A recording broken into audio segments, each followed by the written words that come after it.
Okay, good evening everybody, and thank you for coming along to this Farm Advisory Service meeting on the whole farm plan and how to prepare for 2025 and beyond for crofters and small farms. Tonight I'll be giving you a presentation. I'm Osla Jamwal-Fraser, based up in the Shetland office, and with me tonight is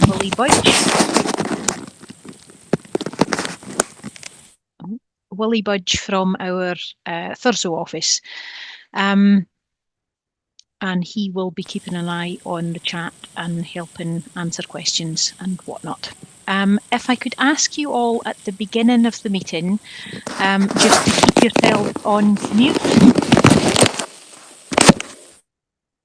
just to avoid all the scuffling and people's dogs barking in the background and whatnot. So if I could ask you to keep yourselves on mute at the moment.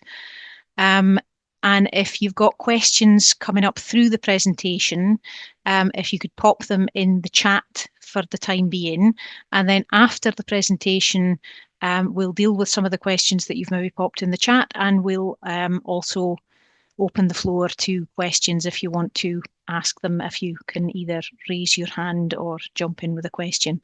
There are quite a few people booked on the meeting today, so if I could ask you to either raise your hand using the wee raise hand function on Zoom, or if you just switch on your camera and wave, then we'll see you eventually. The meeting is being recorded, so if any of you want to not appear in the video, then please do switch your camera off. But it is being recorded so that you can watch back at a later date and so that other people can also have access to the recording. Okay. So without further ado, let's get cracking. The first thing we're going to have a look at this evening is what we already know so far. Okay, where we're at just now in terms of the agricultural support package for 2025 and beyond. As we know, there's going to be this new 4-tier system where tier 1 corresponds to your basic payment scheme and basically all of the things that you're claiming on your IACs just now under basic support, LFAS, greening, etc. And those will be your payments to support active farming and food production. They will be conditional on essential standards to ensure climate, biodiversity and business efficiency outcomes. So that corresponds to your basic payments that you're now claiming. There will also be tier 2 enhanced payments for businesses that are highly effective in farming and crofting for a better climate and farming and crofting for nature restoration. We know that there will also be a tier 3 for elective and complementary schemes, such as the Agri-Environmental and Climate Scheme now. There will also be a tier 4, which is more complementary, so for continuous professional development, for knowledge exchange, training, advisory services and measurement tools. What tiers 2, 3 and 4 look like, we have limited information at the moment, and tiers 3 and 4 are absolutely not being spoken at the moment. So tonight we're going to be focusing on tier 1 and what you will have to do through the whole farm plan to comply with your basic payment scheme claims. It's important just to point out at the moment that what is being proposed came out of work done with farmer-led climate change groups, which kind of highlights the importance really of taking part in all of these consultations and pieces of work around what policy should look like in the future. I know that we're all very consultation fatigued at the moment, but if you don't take part in those consultations, then what happens is that other people are making decisions on what policy looks like without crofting and farming voices in the room. So do keep an eye out for consultations that are coming up, feedback through your advisor, feedback through local farming and agricultural groups in your area. Get in touch with your MSPs and talk to people about what your concerns are about the future. We do have a piece of good news in Scotland that we got last year at the NFU conference, and that is that 70% of the agricultural budget will remain in direct support through tiers 1 and 2. And now that is very different to what it's looking like on the ground from Wales and England. So that is a piece of good news. 30% of the budget will be reserved for these elective and complementary and competitive schemes. Change, as you know, is beginning in 2025 with new requirements in place for cross-compliance for the Scottish Suckler Beef Scheme and through the Whole Farm Plan. Now, just to cover off those first two, let's have a quick look at cross-compliance. I know that a lot of people have heard quite a lot about cross-compliance, and especially in the crofting counties, I know that some of this has caused a wee bit of concern. The new GAKE 6 standards are coming in 2025, and that is the Good Agricultural and Environmental Condition. Now, we've heard a lot about these being new standards where there'll be prohibited activities of ploughing and cultivating and reseeding and drainage, and some people have been quite concerned about that. I would just highlight here that those new GAKE 6 standards are actually just a strengthening of what was already there. They're there to protect peatland and wetland and habitats, but they're there to protect them where they are already in near natural or semi-natural state. They will prohibit a range of activities on near natural peatland and wetland areas, but they are activities which were already prohibited, so you already couldn't plough up large areas of virgin peat. You already couldn't completely drain wetlands, so they're just a reinforcement of what was already there. So they shouldn't be causing you massive amounts of concern, okay? And I would just point out that quote there from the legislation. It's the GAKE 6 standard coming in on land where the peat depth is at least 50 centimetres. It's associated with semi-natural vegetation or areas of bare peat, as well as wetland habitats on uncultivated or semi-natural land. So that is not drainage or ploughing on areas where there are well-established land improvements. I know that, for example, up here in Shetland, we've got a lot of our crofters who are maybe cutting some of their best silage on Region 2 land, which would have been perhaps reseeded in the 1980s. That's not the land that the GAKE 6 measures are talking about, okay? Moving on to the Scottish Suckler Beef Scheme, you probably will have heard about this as well. For the Scottish Suckler Beef Scheme, there is a new calving interval that is being introduced as part of the calf eligibility. Calves will be eligible for the Suckler Beef Scheme payment dependent on the dam's calving interval. So calves that are either born to a heifer, so their first calving, or calves that are born to a heifer that has a recorded calving interval of 410 days or less will be eligible for the payment. Now, calves born to a dam outside of that calving interval, so from 411 days and on, would not be eligible for the Suckler Beef Scheme payment. But that will be calculated on a single animal basis with a ring-fenced budget, which means that you can claim all of your calves that are born within the 410 days calving interval for the dam on the individual animal. The only ones that will not be eligible are the single animals where the 410 days interval has not been met. Ring-fenced budget, so it does mean that there may be fewer calves that are claimed, but those calves that are claimed may well see a slight uplift in the money they get because there are fewer calves that are being claimed. You can already check your performance. If you have cattle, you can check your calving intervals on Scot EID already. We know for this as well that the threshold is being set at 410 days for 2025. It may well reduce further in future years, but it will not be reduced by any more than 10 days in any given year. We also already know that the calving interval will be 410 days, not only for 2025, but also for 2026. Worth bearing in mind here that in Ireland, they are already working to a 365-day calving interval. So 410 days is not an incredibly difficult industry standard to meet, although, of course, in the crofting counties, many people who are keeping cattle are already we already have the odds stacked against us because you've got a single calving, you've got short short of shed space. You may be working with one bull or even with a borrowed bull, and there are a lot more things that can go wrong. So, I mean, we fully understand that, and we would hope to see that perhaps in the future, when the Tier 2 measures come in, there may well be measures within Tier 2 for the retention of heritage cattle or for biodiversity grazing that might incentivise small herds of cattle where those are the very herds who may be losing out on the suckler beef scheme. So there might be a kind of swings and roundabouts effect, but that is yet to be clarified. Moving on then to the main focus of tonight's meeting, the whole farm plan. First of all, just important to remember what is the rationale? As we said, this whole farm plan came out of a piece of work done with farmer-led groups on climate change that the government consulted.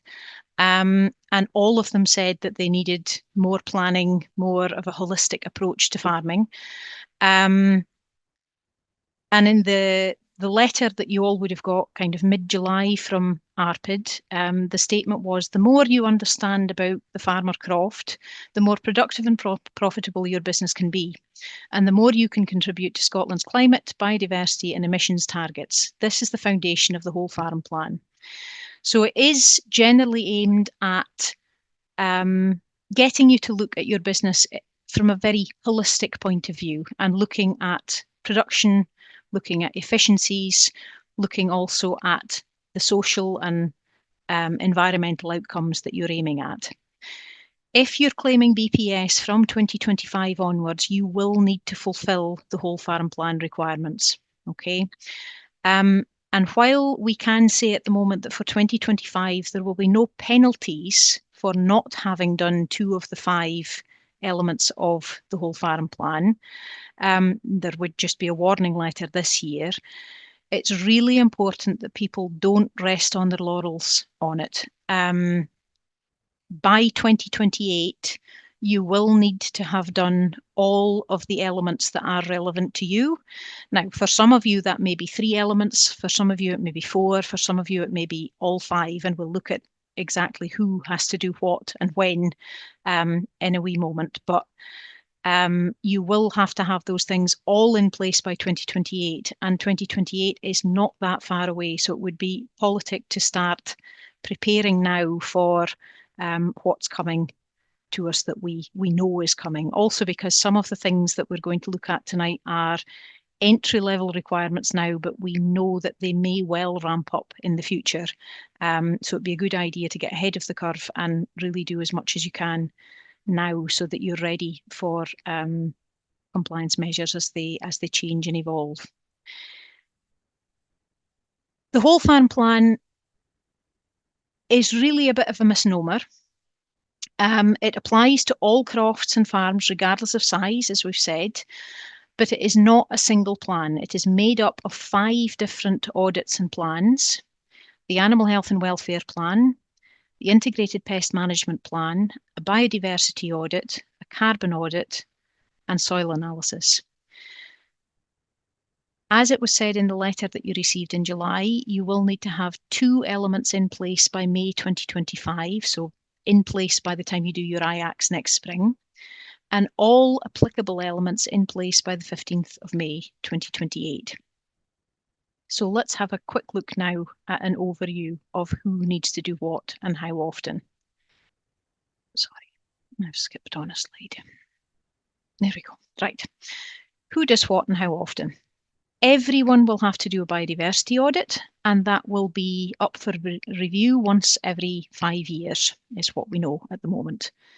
Everyone will also have to do a carbon audit, and again, that will be reviewed once every 5 years. And a certain element of soil sampling is likely to be there for most people. The requirement at the moment is that you will need to be sampling all of the Region 1 land where you're using inorganic or organic fertiliser at least once every 5 years. And we'll look at that in more detail a little bit further on. The final 2 elements are the Animal Health and Welfare Plan, which obviously is only if you are keeping livestock, If you are keeping livestock, that will need to be done and it will need to be reviewed annually. Then you have the Integrated Pest Management Plan, which is for those using weed control and or plant protection products. In the context of the crofting counties, that is really a weed control plan.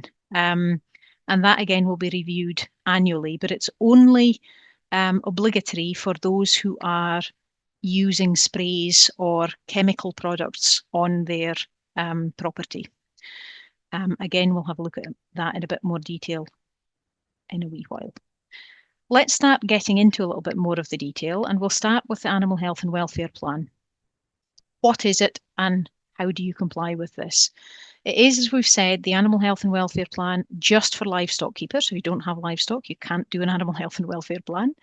It will need to be reviewed annually, and it will be anyone who has livestock, any number of cattle, sheep, goats, deer, alpacas, llamas, pigs, or if you are a keeper of over 350 poultry, you will need to have that Animal Health and Welfare Plan in place. For the whole farm plan, and this is a really important point to underline, for the whole farm plan, this does not need to be completed or signed off by a vet. You can produce an Animal Health and Welfare Plan yourself, and we'll look at in a moment at how to do that. Couple of points to just clarify. It's not to be confused with a VAN number or with the options that are available under the Preparing for Sustainable Farming Fund. You may be aware that there was a new thing that came in December last year called a Veterinary Attestation Number, the VAN number. And that was a piece of legislation that came in related to exporting and to Brexit. If you are selling livestock into a supply chain whereby your livestock, even just the 5th quarter, may be going into the export market, you would need to have this veterinary attestation number. Now, that is a form that you fill in with your vet, and they can either just do the form or they can come out and do a visit if they are not sure, they haven't been out to your place and they want to just check that they're happy with the animal health and welfare standards on your place. But that is not an animal health and welfare plan. That is just for selling into export markets. The options that are available under the Preparing for Sustainable Farming Fund, the Preparing for Sustainable Farming Fund is a fund that became available just over the past 3 years. And under it, there is funding available for carbon auditing, for soil sampling, and for a suite of animal health and welfare interventions. Things like fertility testing for bulls, things like fecal egg counts to check whether you need to use wormers and such. And they are still available until the end of this year, definitely. After that, we're not entirely sure what's happening. But they do not make an animal health and welfare plan. They are good practice, and it's a bit of funding that's available if you are carrying out any of those specific animal health and welfare interventions. But the animal health and welfare plan is a standalone plan that needs to be written about the animal health and welfare interventions you would be undertaking every year for your livestock. So what are the minimum requirements for an animal health and welfare plan? The content is actually reasonably straightforward. The minimum requirements for whole farm plan compliance is that, of course, you need the details, contact details of the person responsible for animal health and welfare within your business, the contact details for your vet's practice, types and numbers of each species of livestock you have, details of breeding stock and livestock born, a disease risk assessment and management plan, which sounds very complicated, but it's actually more doable than it sounds, a livestock health management calendar. So those things, two things together, the disease risk assessment and management plan, basically you're just writing down all of the things that you see as routine disease risks that you have. So what are the periods of the year when you're thinking about worming? When would you be looking out for symptoms of fluke? When would you be clipping? When would you be sorting feet? All of those things that are your routine health assessments. You're not being asked to do risk assessments for extraordinary risk. You're not being asked to calculate for necessarily blue tongue or anything like that in your animal health and welfare plan. It is a plan which is there to detail your routine animal health and welfare management practices. The livestock health management calendar is then just taking that list of diseases that you're watching out for and the things that you're going to do to either prevent them or to treat them, and you're putting them into a calendar, just saying which month you would be drenching, which month you would be clipping, which month you would be scanning, all of the different things that you might be doing during the year and when you would plan to do them. Obviously, weather and availability of expertise or availability of medicines all get in the way sometimes, but this is just a general overview and a plan of what you intend to do. Then the final two things that would need to be included are your euthanasia policy, in terms of if you are putting down livestock for welfare reasons, how would you be doing that? And your fallen livestock management details. So what would you then be doing with fallen livestock? Are you burying them on property? Are you disposing of them through a disposal facility? Is there somebody who would come and pick them up? All of those things that are actually quite routine details of your animal health and welfare management are getting put into a plan so that it's there for you to think about and also for anyone else to see. As we've said, really important, it does not need to be signed off by a vet, but it does need to confirm veterinary intervention within the last 12 months. Now, veterinary intervention in the last 12 months can be something as simple as you phoned the vet to get a VAN number and they had to come out to visit your property to check that they were happy with animal welfare standards. That visit would suffice to say that you have had veterinary support in the last 12 months. Any other kinds of routine visits that you might have to either do pregnancy scanning or to check feet, anything like that would be enough. You can demonstrate that either through an invoice or through something like your vet's signature on your VAN number certificate. In crofting areas, crofters can also confirm one of the following: that you might have had a vet present at a community gathering or a community car, so they might have been there to oversee some sort of collective sheep gathering or some sort of collective intervention, like your clip or whatever. The keeper is a member of a local flock or herd club that has regular veterinary input. There may be flock or herd clubs near you that have veterinary support meetings. Or for very, very small businesses with less than 2 adult breeding cows or less than 13 breeding ewes, the business can also demonstrate that they have taken stock to a vet practice in the last 12 months, for example, through an invoice again. If you are already part of a quality assurance scheme, such as QMS or Red Tractor, you may well already have in place an animal health and welfare plan through your quality assurance scheme. Any animal health and welfare plan that you have in place through a quality assurance scheme will meet whole farm plan requirements. You may also want to consider if you've been a member of a scheme like that in the past, you might already have a template that was done up for that you could just take out and review. If you don't and you've never, if you're not in a quality assurance scheme and you've never been in one, you can have a look at the QMS website. If you go onto the QMS cattle and sheep standards at qms.co.uk, if you scroll down to the bottom of that page, there's a downloadable template which already includes all of the things that we've discussed as minimum requirements, and that makes it a lot easier for you to fill in. There are also other online tools that exist, for example, Herd Plan or the Scottish Animal Health Planning Service. Some of these are free online, some of them are paid for services or apps. Have a look around and see what would suit you. Also check locally. Here in Shetland, SAC Lerwick is looking together with the Shetland vets to develop a Shetland-specific animal health and welfare plan template that would include most of the things that are common to cattle and sheep units in Shetland, and hopefully that will make it a lot easier for people to complete a health plan up here. There may well be something similar in your own area, so speak to your advisor, speak to your local vets, and see if they're going to be or have perhaps issued templates that might be useful for you. You can, of course, also, you're not required to, but you can complete a more customized health plan with your vet, okay? And there are plenty of people that already do that.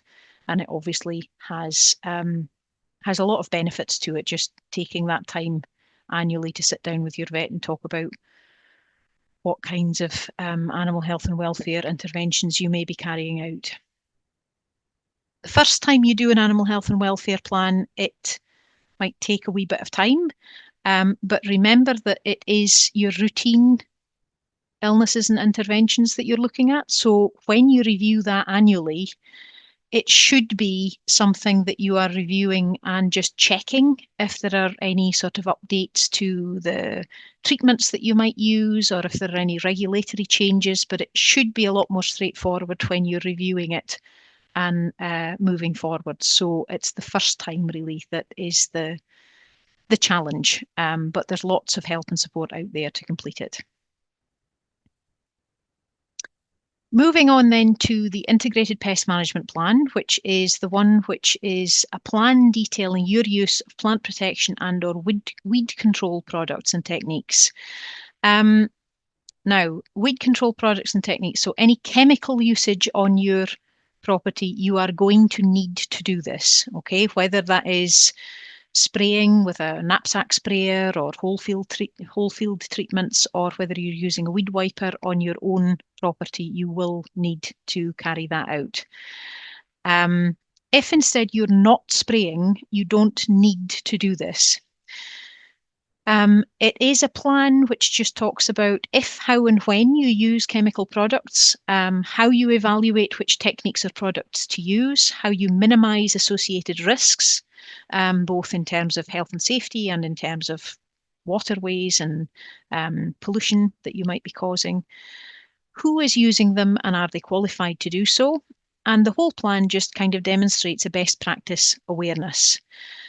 Again, this is one of the areas where there is still a little bit of discussion around who is needing to do this and when. Technically, in the guidance, you only need to do the Integrated Pest Management Plan if you are using chemicals for plant protection or weed control. However, a lot of the template that exists that we'll come on to in a wee minute actually is looking at your usage also of manual techniques. And a lot of businesses that are small businesses may also be in the situation where you perhaps don't use sprays every year, but you may be using them periodically. You may be in the category of people who don't spray themselves, but do get a contractor in to do it. And again, you may not do that every year, but you may do it from time to time. So even if you don't use sprays every year, you can complete this based on your intention to use them. If you want to complete an integrated pest management plan, how are you going to do it? Again, you may well have an existing plan if you're part of a UK supply chain or quality assurance scheme, such as Red Tractor or Scottish Quality Crops. There is an online tool which can be completed by the applicant, and if you are reasonably happy with using a computer, it is entirely doable. You review it annually, and you can find that online tool on the Plant Health Centre website. Now, for everyone who is registered for this webinar, you will get a copy of the recording, and we'll send you a copy of the slides as well with all of these links that are posted up on the slides as well. So don't worry if you've missed anything. But the Plant Health Health Centre website has a page there. If you look up Integrated Pest Management Scotland, you will find the site immediately, and then there's a landing page where you select what your main crop is. For many of you, it may be grass that's your main crop, and you would click the appropriate template and just go through the questions. It'll ask you things about the type of weed management that you use, whether that's manual, whether it's chemical, the main types of weeds that are present on your property, the percentage of grass or crop that you would be treating, whether that might be 1 or 2%, and how much you think you could improve your productivity by managing weeds appropriately. Once you've finished the questionnaire, it asks you to submit it, and then it will generate a PDF file which you can download and keep with the rest of your records. Should you be inspected, they will ask to see that if you've checked it as one of your 2 things that you've completed. Moving on now to the biodiversity audit. The biodiversity audit is one of the ones that we've said everyone needs to do a biodiversity audit by 2028. It's also perhaps the one that there's been most confusion about, because when we began looking at biodiversity auditing, there was a lack of clarity maybe around what exactly it was going to be and how you would have to do it. Where we're at just now is that the biodiversity audit is not a full biodiversity audit, but it is a baseline map of habitats and features on your land, okay? If you are already in an AICS scheme and the Agri-Environmental Climate Scheme, you might already have a farm environment assessment map. That doesn't in and of itself meet the standards, because there may well be split fields, there may be things that are not on that assessment, but it's certainly a good starting point. And we do know that the department have started sending out letters to clients who already have an AICS agreement with them to say that they have already added the habitats to the maps on the ELPIS system. So you may well be in that group of people. The biodiversity audit only needs to be done on your permanently held land. Anything that's seasonal on your, basically everything that's under permanent land on your IACS claim needs to be on your biodiversity audit, your habitat map. Anything that's seasonal or common grazings is not included. Again, it doesn't need to be signed off by a professional advisor. It can be, if you want to. You can get a biodiversity specialist plan under the Farm Advisory Service funding through the website there, and we'll look at that in a little bit more detail later, but you can have professional help to do it if you're interested in it. There will be no penalty for incorrect classification of habitats this year. Okay, a lot of people have been asking this. In view of the fact that there are going to be tier 2 measures, some people have been unsure around, well, if I put in the wrong habitat this year, is that going to lock me out from tier 2 measures? No, it won't. There will be no penalty for incorrect classification, and things that you want to classify differently in the future can be changed and modified. So how do you complete it, and where do you change and modify it if you're going to? You can complete it in various ways. NatureScot were asked to design an app for this. And there are several groups across Scotland who were trialling this app last year, and it's continuing to be trialed this year. If you were part of one of those groups trialling the app, the work that you have already done meets the whole farm plan requirements for the biodiversity audit. However, the NatureScot app and the ARPID system for mapping are not compatible, and they don't speak to each other.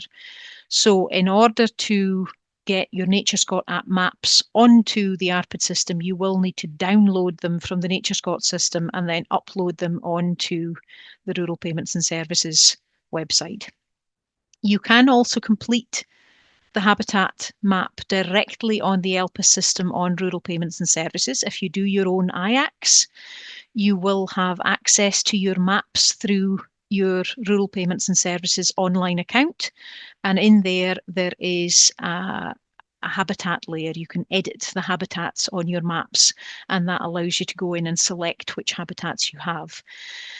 There is a list on the Rural Payments and Services website of all the different habitats that they're looking for. So things like improved grassland, unimproved grassland, moorland, coastal heath, wetland, different types of woodland. It's all on there with a list of habitats, and each habitat has a descriptor. And if you're looking at it on the ELPIS system, you just simply need to select the habitat for each of the fields that you're looking at. They will also accept paper maps that you can use those habitat descriptors and colours to basically colour it in. And as I said, you can also look at maybe doing it through a biodiversity specialist plan under the Farm Advisory Service through the website there, www.fas.scot.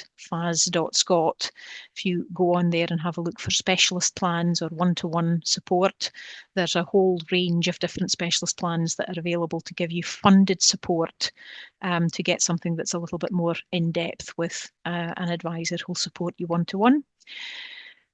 For your maps, you will need to identify the specific habitats on the map, so the land types that we've talked about, what types of grassland, woodland, moorland, wetland you have, and also different features, so things like dikes, hedges, water bodies, water courses will need to be mapped on those. You will be recording the habitat type at a land parcel level, so if you have land parcels where you maybe have 2 or 3 different habitats within the same field, you are looking for what the main habitat is. So for example, where I'm at, I have a couple of fields where there's sort of heathery bits up at the top of the field. Most of it is improved or semi-improved grassland, and down at the bottom there might be a wee bit of wetland. I am looking at that being mapped all as either semi-improved or improved grassland. You don't need to worry about the minor habitats that are within the parcel. This will need to be reviewed once every 5 years, and it really is designed to be as crofter, small farmer friendly as possible. Okay, they really have tried to make this entry level as easy to do as is possible. This is also, however, the one where we are thinking that they are going to probably in the future, mid to long term, would be looking at this probably being evolved into something a little bit more complex. But for 2025, it's definitely one of the ones that is reasonably easy to complete and a good place to start because it only needs reviewed once every 5 years. To give you an example of what that biodiversity audit map might look like, this is a copy of a map that we did with a biodiversity specialist plan for a client here in Shetland. And as you can see, what you would need to include would be your field boundaries marked on this map in black. It's permanent land only, remember that. Any linear features, there you can see there are some water courses marked on. Any habitat types, so here we've got some improved grassland, some wetland, some standing open water, which would be white space on the ARPID system, some heath, moorland, and some coastal heath. As you can see, if you look carefully, this map is actually already a little bit more developed than is required for the whole farm plan, because that large pink area over on the left-hand side, there's a little bit of wetland in there and also a little bit of improved grassland. Those are all within the same field parcel. So really, to be meeting the minimum requirements, that field should just all be pink. We don't need to worry about those smaller areas, but because this was for a biodiversity specialist plan, there's a wee bit more detail in there. You're then also, obviously we've redacted it here, but you would be putting in your business details, so your BRN, your location code, you might want to add a grid reference for where you are, and you would also probably have your business name in there. Make sure that you make a note of when you completed your biodiversity audit, remembering that all of these things have to be reviewed either on an annual or on a 5-yearly basis. It is a really good idea to start as you mean to go on and take notes down of when you've done what and when that means you would need to review what you've already done. Okay. The carbon audit is perhaps a little bit more complicated, but first of all, what is it? It's a means of measuring and recording a farmer croft's greenhouse gas emissions. It will establish a carbon footprint and identify sources of emissions and highlight areas where you can improve your operational efficiency and potentially reduce your costs. This one again does not need to be done by an approved advisory service. There are lots of tools online where you can do a carbon audit yourself. And if you are reasonably handy with a spreadsheet, you probably can do it yourself, but it is the one where I suspect a lot of people will perhaps want to have support in doing it. What does it measure? It measures basically all of your inputs and all of your outputs and then calculates how much carbon you're emitting in your whole farm and how much carbon you're emitting per kilo of output on your enterprises. In terms of inputs and outputs, what numbers do we need in order to do a carbon audit? We'd need land areas, fertilizer being used, lime and organic manure being used, any pesticides, what the crop yields are. Then your livestock numbers, you're looking at average numbers and weights, purchases, sales, deaths, lambing percentages, manure management, whether you're spreading manure or whether it is going directly on pasture, bedding purchased, feed purchased, your electricity, fuel and waste. So how much electricity you're using, that one can cause a little bit of consternation with smaller units particularly, because very often your electricity may be on the same meter as your house, in which case you're going to need to make some sort of educated estimate of what you're actually using for the farm business, whether that's just for lighting in your sheds or whether you've got machinery that uses electricity or not. It needs to be sort of separated out to what you would use as your domestic use of electricity. Your fuel, obviously, so red diesel, white diesel, petrol, any kerosene or any other fuels that you're using. If you have renewables on property, that goes in there as well. And an estimate of your plastic waste and also an estimate of the water that is being used. Those are all things that if you have your accounts to hand, you'll be able to get the majority of things off there. The Farm Management Handbook, which is also available through FAS, is a good place to look if you're looking for average weights or average numbers in general for farm management. And that's also free to download off the Farm Advisory Service website. Once you've put all of that information into a carbon auditing tool, it will crunch the numbers and spit out a number at the end that tells you how much carbon you're emitting per kilo of output. And the report will highlight which of your emissions are high for your business type. It'll benchmark you against other similar businesses and tell you where you possibly could be making business efficiencies. It is an efficiency tool, so it should be a useful exercise in order to think about what you're doing and where you are in order to evaluate whether what you're doing makes financial and lifestyle sense, or whether there are things that perhaps you could be doing a little bit differently, whether you're breeding the right type of livestock for your land capability, whether you've got a good culling policy in place, whether you're selecting for the right types of outcomes, whether you're making the best use of your own homegrown forage. It will also obviously highlight things, particularly for small businesses. It will highlight things which maybe aren't things that you can change. For example, we've been seeing with a lot of the businesses that we've done carbon audits with in Shetland, that it might be highlighting that your fuel usage is very high, and recommend that you lower your fuel usage. But obviously, the majority of people in Shetland are using a lot of fuel because they need to. It's not an optional extra that they can reduce. So it is a tool to look at your business efficiency, but it is also something that you need to kind of contextualize within your own business and geographical region to understand where you could make improvements and where instead there are simply costs that have to be taken into consideration, both in terms of financial cost and in terms of environmental cost, because of where you are and what you produce. What are the minimum requirements and what support can you get to do this if you want support? As we said, you can choose to self-complete, but you must make sure that you're using an approved tool, which should be PAS 2050 standard. And there are a selection of them available. The one that we use in SSE is AgriCalc, but there are several different carbon auditing tools.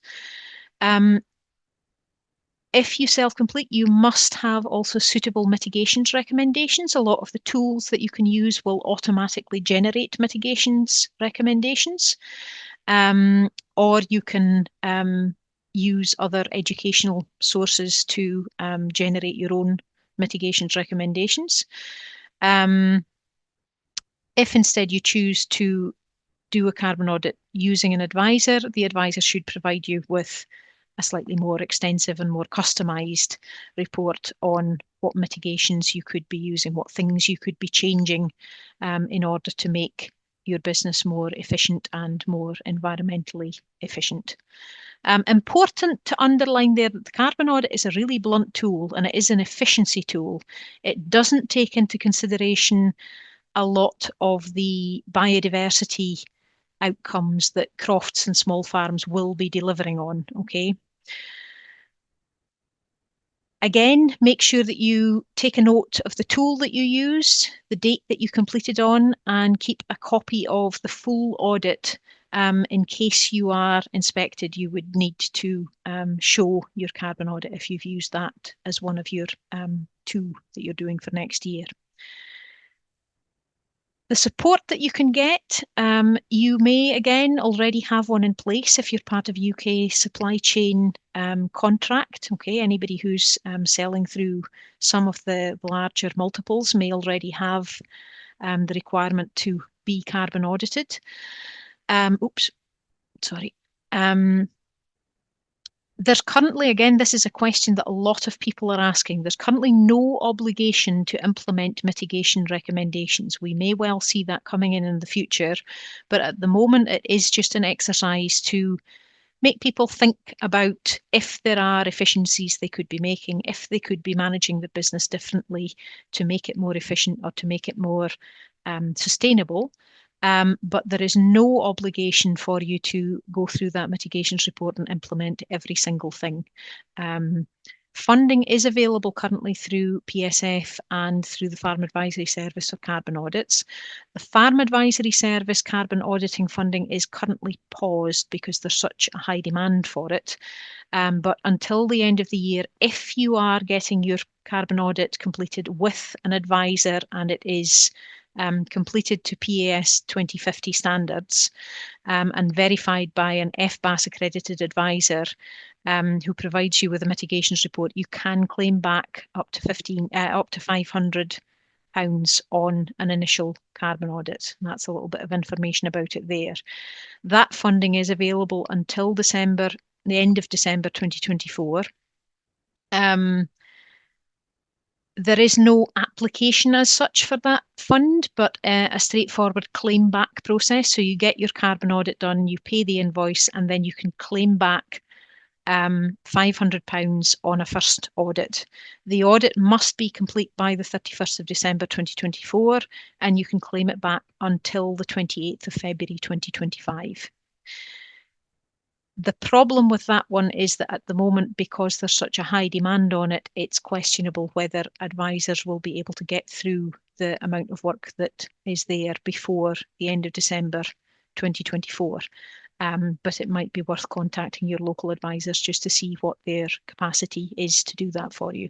If you can't get a PSF1 done and you don't want to self-complete yourself, you can also just bear in mind that the carbon audit funding that's available through the Farm Advisory Service, although it's paused just now, it will be reopened at some point either later this year or into 2025. There is an application for that funding route, but keep an eye going on the Farm Advisory Service website just to see when that is opened up again. Okay.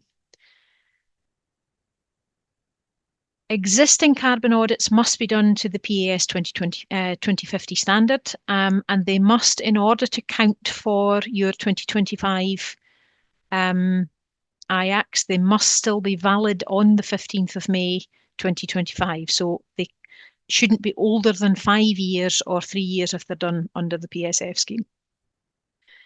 And again, they will need to be reviewed, as we said, once every 5 years from the completion date. Check again if you have one maybe already done either through a supply chain that you're part of, or, for example, some people I know of had one done under the beef efficiency scheme, and that may well still be valid. Other people have completed a carbon audit because they took part in the farm business survey. So just check that you maybe don't already have something that could meet those requirements for the whole farm plan. Finally, we'll come on to soil analysis. Soil analysis, I think for most people, it's quite clear why you need to be soil sampling. Soil sampling and analysis provides really important information on the pH and nutrients in your soil. Particularly the pH of the soil, because the pH of the soil affects the uptake of the nutrients that you may well be putting on your ground. And if your pH isn't right, you can be wasting quite significant amounts of money on fertiliser that the grass can't take up because the pH isn't right. Soil analysis will support your soil nutrient and management decisions. And it's important to just point out here that nutrient planning and budgeting will become mandatory from 2028. So for those of you may be aware of it already, when you complete your IACs, you may well be doing a nitrogen and lime plan for the year, and your nutrient planning will become something that's a slightly more developed version of that, whereby you're not doing it on a year-to-year basis, but you're thinking over several years what you would need to be putting on your land to ensure that you are building soil health and using organic and inorganic fertilizers to the best possible effect, both for productivity and for environmental outcomes.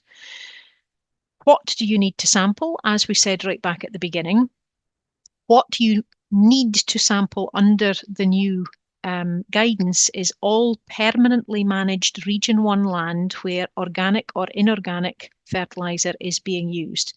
So you must sample everything that's Region 1 where you are spreading fertiliser or slurry or muck. That's permanently managed Region 1 land. Anything that's seasonal, you're not obliged to sample it, but if you are fertilising anything that you're fertilising, you would be as well checking your soils to make sure that what you're putting on is actually what is needed. A lot of people are perhaps putting on fertiliser in a way that they've always done, instead of thinking about putting on fertiliser based on the chemical analysis of actually what's needed. Again, there's a little bit of discussion over soil analysis and whether people who perhaps have Region 1 land that is not fertilised can be sampling it. The short answer is that for the guidance, you need to be sampling your Region 1 land where you're spreading. For your productivity and for best practice, you can be sampling whatever you feel is useful, whether that's Region 1 land or Region 2 land or even Region 3 at a stretch of the imagination. However, the guidance says that for next year, if you are not spreading fertiliser, your sampling won't necessarily count for your 2 out of 5 for 2025. check with your local ARPID office. I know that in our local ARPID office up here, we have been told that if people are unsure of what they're going to do, they might have some couple of region 1 fields and they're not sure whether they're going to put lime on, whether they're going to put fertilizer on. So they might be sampling in order to judge that. So their intention may have been to fertilize, but on the basis of soil sampling, they've decided not to.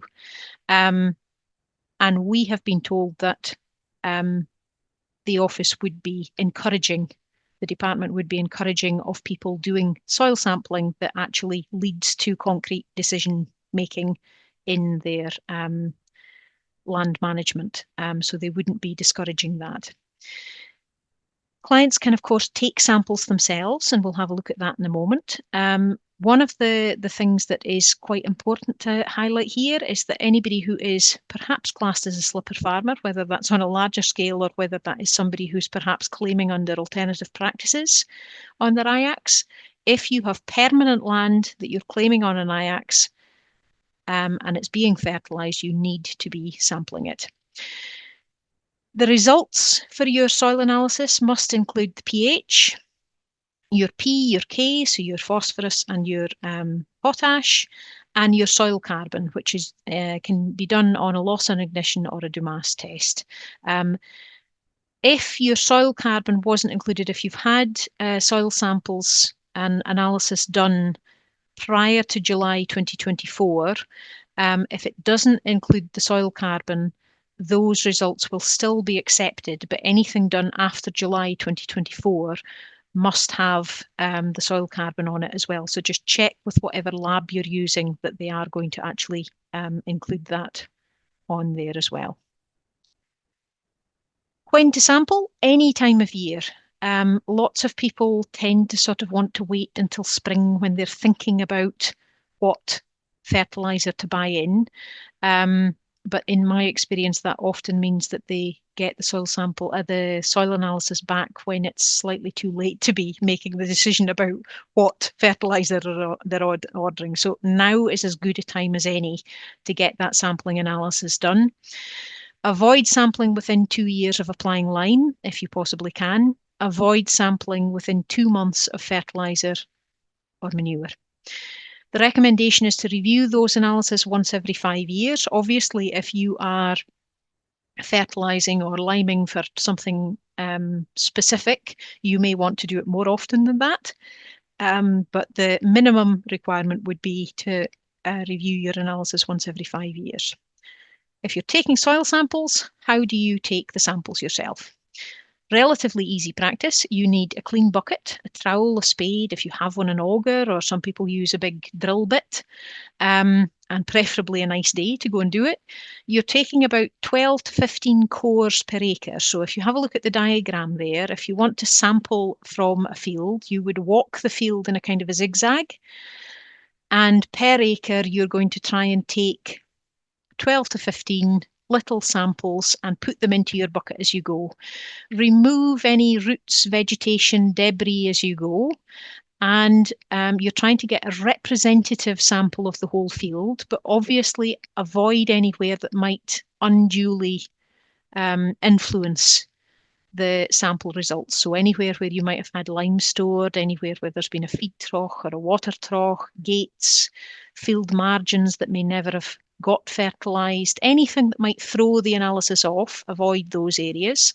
But otherwise, you're trying to get a representative sample by taking these 12 to 15 cores, mixing them really well, then pop about 300 grams of that into a commoner garden freezer bag, a clean one, and clearly label that bag with your business name, the analysis required in terms of, is this a silage park? Is it a grazing park? Is it a grazing park that you want to make into a silage park? Is it going to be reseeded? That information about what you're doing with the field now, what you intend to do with it, because that will obviously influence any recommendations.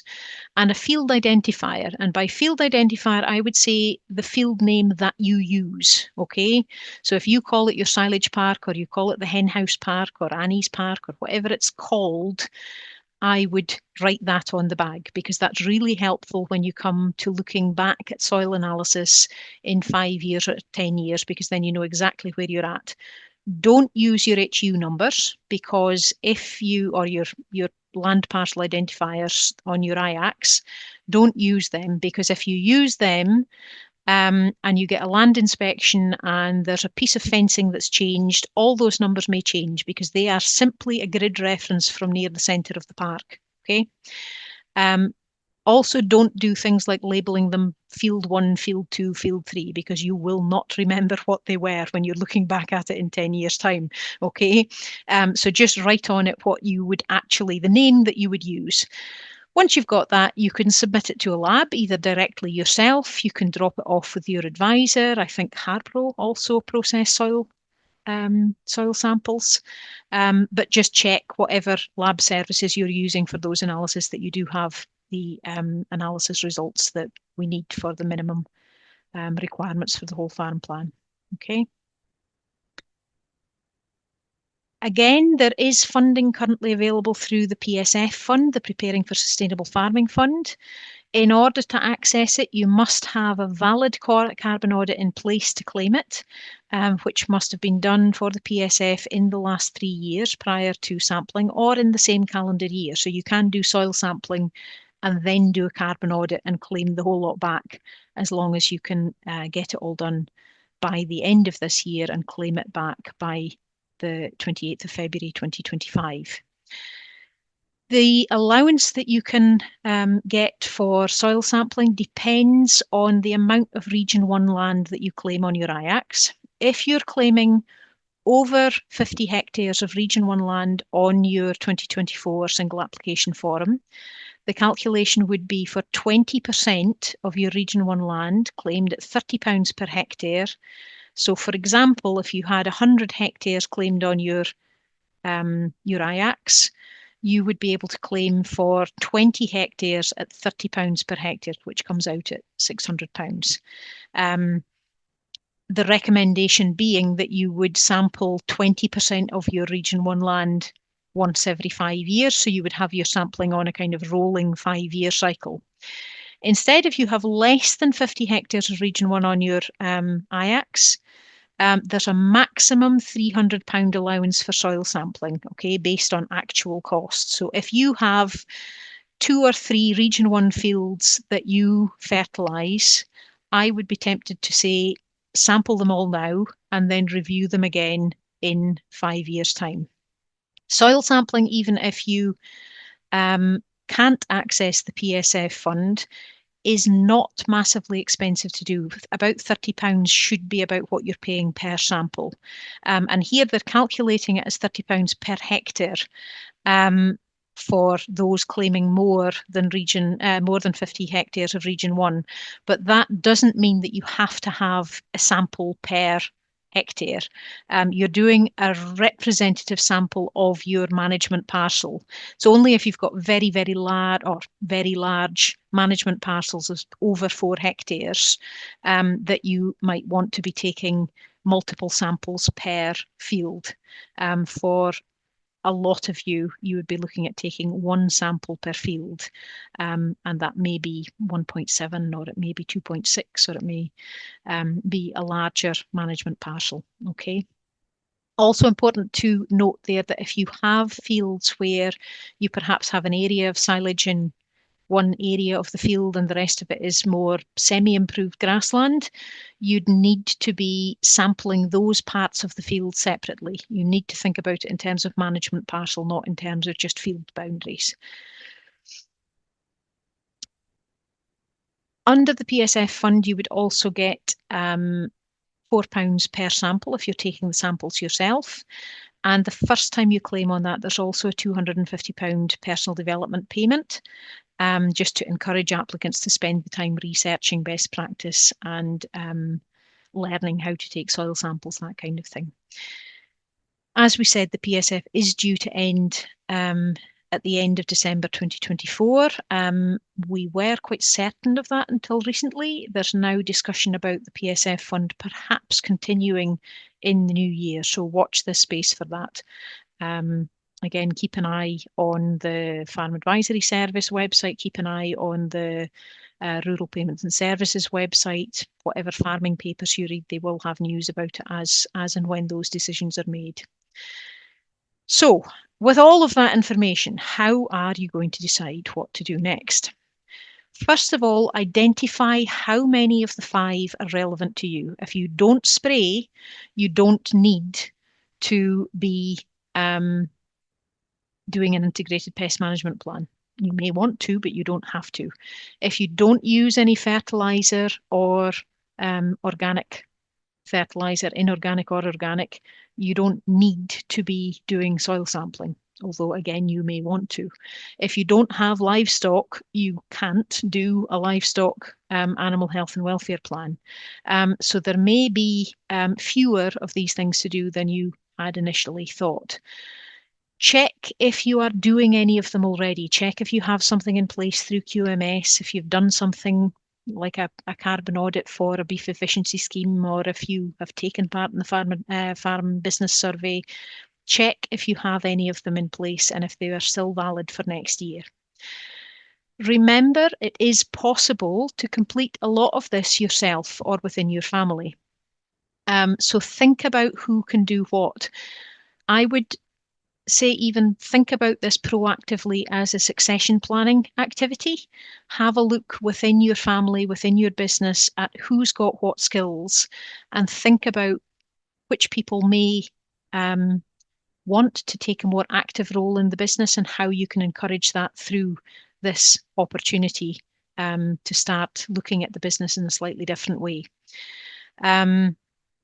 If, for example, as a lot of businesses here, the younger generation have perhaps been doing a lot of the manual work, but not necessarily taking on that responsibility for the bookwork, this is a good opportunity to really think about that and think about how to move forwards, taking sort of proactive decisions to get a good succession plan in place. Plan what you will need to do to meet the 2025 deadline, but also put that in the context of what you need to do over the next few years in terms of meeting the requirements for 2028. Keep an eye out for more information coming out for 2026 and 2027 and how those requirements are building up. And also, as we've said before, make sure that you're keeping notes of when you're going to need to review the plans and audits that you have done so far or that you are going to do. Make use of funding wherever possible. We've talked about the PSF fund, the Preparing for Sustainable Farming Fund, quite a lot.